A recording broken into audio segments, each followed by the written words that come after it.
Good afternoon students. मी आज आता स्लोप डिफ्लेक्शन मेथडचं सेकंड टाईपचं न्यूमेरिकल घेऊन आले.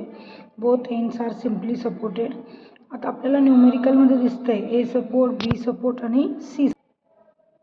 आता ए सिम्पली सपोर्टेड आहे म्हणून थीटा ए अननोन होणार, थीटा बी कंटिन्युअस आहे म्हणून unknown, theta C simply supported आहे म्हणून अननोन. म्हणजे आपल्या डीके आहे किती आहे 3. मग 3 अननोन, 3 इक्विलिब्रियम इक्वेशन लागणार आहे आपल्याला, हे लक्षात घ्यायचं. आधी आपण फिक्स अँड मोमेंट कॅल्क्युलेट करणार.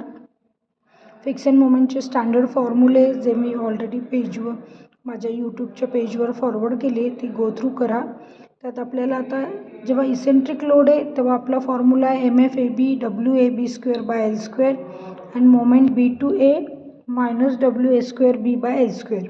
पॉझिटिव्ह मी अँटी क्लॉकवाईजला घेतलं आहे, निगेटिव्ह क्लॉकवाईजला. Your choice, you have to take a negative positive as per your convenience. Second span काय आहे BC, MFBC. तर इथं काय मोमेंट ॲक्ट होते म्हणून मोमेंटचा formula M/4 for both side, MFBC to MFCB, M/4. But remember both are positive. Third स्टेपमध्ये काय अप्लाय SD इक्वेशन. मग आपण SD इक्वेशन अप्लाय करणार आहे. आता स्पॅन 2 आहेत, A to B, B to C. आता A to B मध्ये जर बघितला तर A सपोर्ट काय सिम्पली सपोर्टेड म्हणून थीटा अननोन, B सपोर्ट काय कंटिन्युअस म्हणून थीटा B अननोन. डेल्टा दिलाय का कुठेतरी स्वे झाला आहे B पॉईंटला A नाही म्हणून तो 0 घ्यायचा आणि L किती आहे 5. मग मोमेंट ॲट AB काढण्यासाठी स्लोप डिफ्लेक्शनचं इक्वेशन वापरायचं. MFAB + 2EA/L twice theta A + theta B - 3 डेल्टा/L. आता A आधी आहे म्हणून ट्वाईस थीटा A घेतले, नंतर B आहे म्हणून सिंगल घेतलं. व्हॅल्यू पुट केले आपण, त्याच्यावरून आपल्याला इक्वेशन नंबर 1 मिळालं. मग नंतर मोमेंट ॲट BA साठी काय, आता B इनिशियली आहे म्हणून ट्वाईस थीटा B, A नंतर आहे म्हणून सिंगल. मग MFBA + 2EA/L twice theta B + theta A - 3 delta. Value put केलं, आपल्याला इक्वेशन नंबर 2 मिळालं. आता नेक्स्ट इक्वेशन काय आपलं, आता स्पॅन कुठला आहे BC. मग B to C मध्ये थीटा B काय आहे कंटिन्युअस, B सपोर्ट आहे म्हणून थीटा B अननोन. C हा एंड सपोर्ट आहे सिम्पली सपोर्टेड म्हणून थीटा C अननोन. डेल्टा नाही दिला आहे म्हणून 0 आणि L किती आहे 6 मीटर.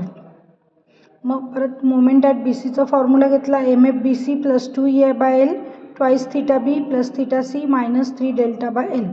फॉर्म्युला सेम आहे, फक्त B to C, C to B काय चेंजेस होत असतील त्याच्यानुसार आपल्याला ट्वाईस आणि सिंगल रोटेशन घ्यायचं आहे. इक्वेशन 3 मिळालं. सिमिलरली इक्वेशन 4 मिळालं. आता आपलं स्टेप नंबर 4 काय, joint equilibrium equation. Joint equilibrium म्हणजे काय, ज्या पॉईंटला काही कंडिशन क्रिएट होते किंवा ज्या पॉईंटला 2 मेंबर कनेक्टेड आहे. आता आपल्याकडे 3 अननोन आहे तर आपल्याला 3 इक्विलिब्रियम इक्वेशन लागणार. पण आपल्या न्यूमेरिकलमध्ये बघितलं तर फक्त B हा जॉईंट B येतोय कारण त्याला 2 बीम कनेक्टेड आहे. मग पहिलं काय आहे, आता आपण बघितलं ॲट जॉईंट A, आपल्याला माहिती ॲट A सिम्पली सपोर्टेड आहे, always moment at A to B = काय येणार आहे 0. म्हणून आपली पहिली कंडिशन काय, मोमेंट ॲट AB = 0. इक्वेशन आपलं 1 जे आहे ते इक्वेट करायचं =0ला, त्याच्यावरून आपल्याला इक्वेशन A मिळेल.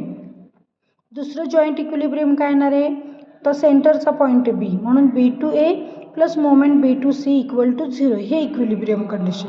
मग इक्वेशन नंबर 2 आणि इक्वेशन नंबर 3 इक्वेट करायची, त्याच्यावरून इक्वेशन आपल्याला B मिळणार. थर्ड कंडिशन काय, ॲट जॉईंट C. Cला पण काय again simply supported, at always simply supported in moment at C to B काय होणार आहे 0. मग मोमेंट ॲट CB म्हणजे इक्वेशन नंबर 4 हे =0 करायचं आणि इक्वेट करून C इक्वेशन मिळणार. मग कॅल्सीमध्ये equation number A, equation B आणि इक्वेशन C पुट करायचे, त्याच्यावरून आपल्याला theta A, theta B, theta C हे आपल्याला स्लोप मिळतील.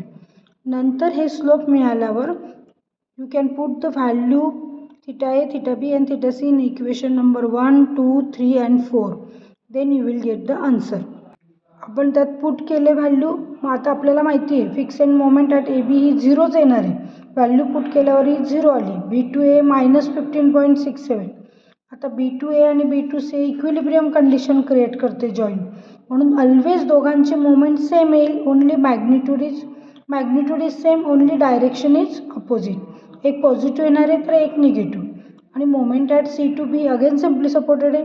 थीटा C आणि थीटा Bची व्हॅल्यू पुट केल्यावर आपल्याला इक्वेशन 4 मध्ये तेव्हा आपल्याला आन्सर येते 0. आणि ही मी ड्रॉ केलेली आहे BMD सुपरपोजिशन डायग्राम. थँक्यू.